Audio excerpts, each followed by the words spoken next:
Ya, sahabat Indonesia, jumpa lagi di Kanal TV Anak Bangsa dengan opini Andre. Sahabat, ada perseteruan yang cukup seru di lingkungan Kementerian BUMN antara jubirnya Arya Sinulinga yang dituntut oleh kelompok yang namanya Pospera atau Posko Perjuangan Rakyat katanya.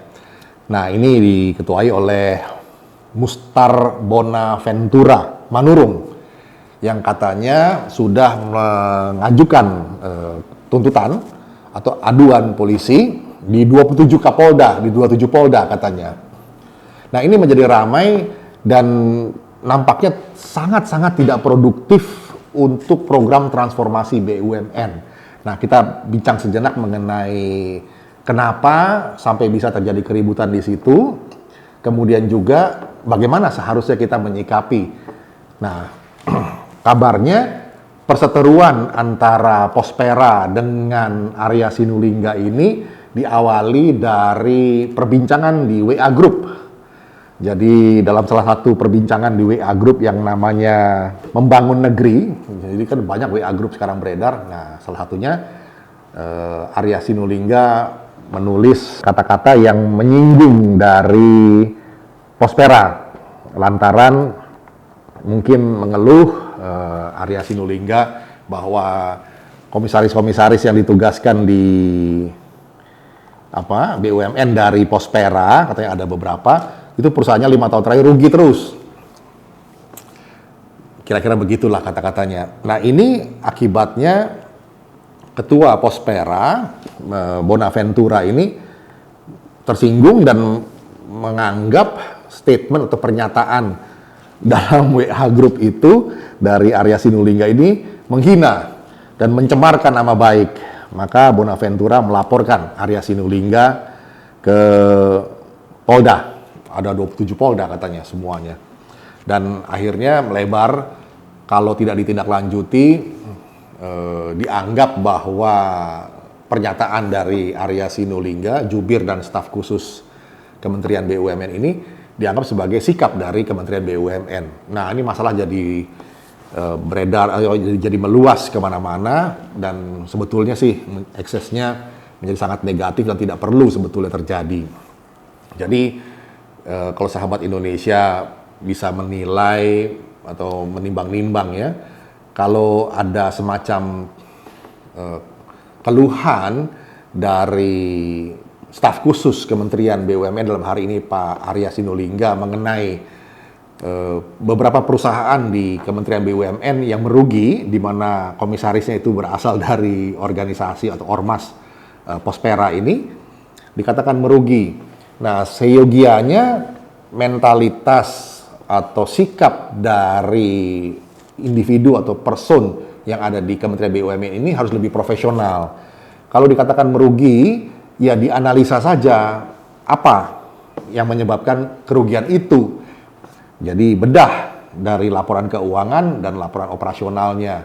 Bagaimana neraca mereka, apa saja pos-posnya dari aset liabilities, ada equity, mana yang membuat rugi, apakah perbandingan antara utang dan modal itu masih cukup sehat, debt to equity rasionya. Kemudian kalau dilihat dari income statement atau laporan rugi laba, bagaimana revenue dibandingkan dengan biaya-biaya yang mesti ditanggung, apakah lebih besar pasak daripada tiang. Nah, itu sebetulnya bisa dianalisa dan dibedah secara lebih profesional ketimbang Pospera dalam hari ini Bonaventura yang juga seorang komisaris di salah satu perusahaan BUMN, Dahana kalau tidak salah, itu ribut di ruang publik dan saling menuntut. Nah, ini sangat tidak kondusif dalam program transformasi BUMN itu sendiri. Nah, seyogianya Pak Bonaventura dan teman-teman yang katanya dituduh tidak memberikan kontribusi keuntungan atau malah merugi, bisa memaparkan secara profesional.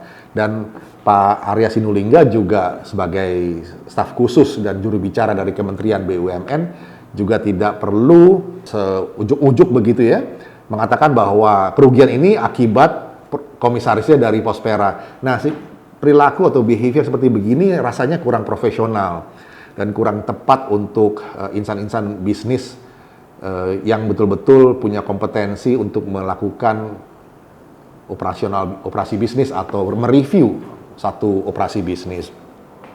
Lihat secara objektif. Pertama, tentu yang paling gampang adalah laporan keuangan. Kalau dikatakan rugi 5 tahun terakhir, ya bedah 5 tahun terakhir, ya tahun 2019, 18, 17, 16, 15, itu bagian mana, segmen mana dari revenue stream atau bisnis model itu yang berkontribusi terhadap kerugian. Jadi production cost of product, itu semua harus dibedah satu persatu dan bisa dipresentasikan secara transparan. Bicarakan antara komisaris, direksi, kemudian juga perwakilan dari Kementerian BUMN. Tapi bukan dengan ribut di ruang publik, bahkan sampai saling menuntut di kepolisian lantaran terjadi katanya penghinaan lah, pencemaran nama baik dan sebagainya. Itu hal-hal yang menurut kita agak kekanak-kanakan dan ya mohon maaf agak norak dan tidak perlu sebetulnya. Jadi baiknya mereka duduk di dalam satu forum review, mengevaluasi semuanya. Kemudian juga setelah operasional ya bisa juga dievaluasi dari kinerja direksi maupun komisarisnya. Apakah selama ini sudah memberikan input, sudah hadir di dalam rapat-rapat dan sebagainya, dan bagaimana kualitas rapat itu terjadi. Jadi saya kira keributan yang terjadi antara Pospera dengan Arya Sinulinga sebagai jubir dan staf khusus BUMN yang akhirnya menyeret-nyeret Pak Erik sebagai menteri, sebagai Kementerian BUMN, apakah ini sikap dari kementerian dan sebagainya, ini satu hal yang sangat-sangat tidak produktif dan tidak kondusif terhadap agenda besar untuk mentransformasikan BUMN menjadi perusahaan global dan siap bersaing. Nah, masih ada banyak pekerjaan yang jauh lebih penting, jauh lebih esensial ketimbang ribut-ribut antara Pospera dengan Arya Sinulinga. Kita berharap keduanya ini bisa duduk dan difasilitasi mungkin oleh Pak Erik sebagai menteri untuk evaluasilah secara profesional saja. Lihat laporan keuangannya, balance sheet-nya, neracanya bagaimana, profit and loss-nya atau laporan rugi labanya dan cash flow-nya selama 5 tahun terakhir dan juga notulen-notulen atau dokumen-dokumen mengenai rapat komisaris mana yang tidak menunjukkan kinerjanya dan sebagainya. Itu semua ada ukuran-ukuran yang lebih objektif ketimbang saling tuduh dan akhirnya saling curiga satu sama lain. Nah, kita berharap Kementerian BUMN dan juga perusahaan-perusahaan di dalam lingkungan BUMN maupun BUMD di seluruh Indonesia ini bisa bersikap lebih profesional dan juga bagi para politisi maupun orang-orang dari Ormas itu tidak memperlakukan perusahaan negara BUMN maupun perusahaan daerah BUMD sebagai sapi perah atau mesin ATM yang kita sudah tahu sama tahu. Seringkali terjadi bancaan seperti begitu. Jadi BUMN atau BUMD itu diperas oleh ormas-ormas atau juga oleh anggota-anggota legislatif. Ya, ditengarai ada praktek-praktek seperti itu. Nah, ini yang harus segera dihapuskan dan BUMN dan BUMD melangkah menuju profesionalisme yang sejati. Demikian, sahabat Indonesia, ulasan kita sedikit mengenai prahara lah katakan begitu antara Pospera dengan Arya Sinulinga. Kiranya bisa segera dihentikan dan mari sama-sama kita melangkah dengan sikap yang lebih profesional. Demikian sahabat Indonesia, jangan lupa like and subscribe kanal TV Anak Bangsa. Mencerahkan dan mencerdaskan bangsa.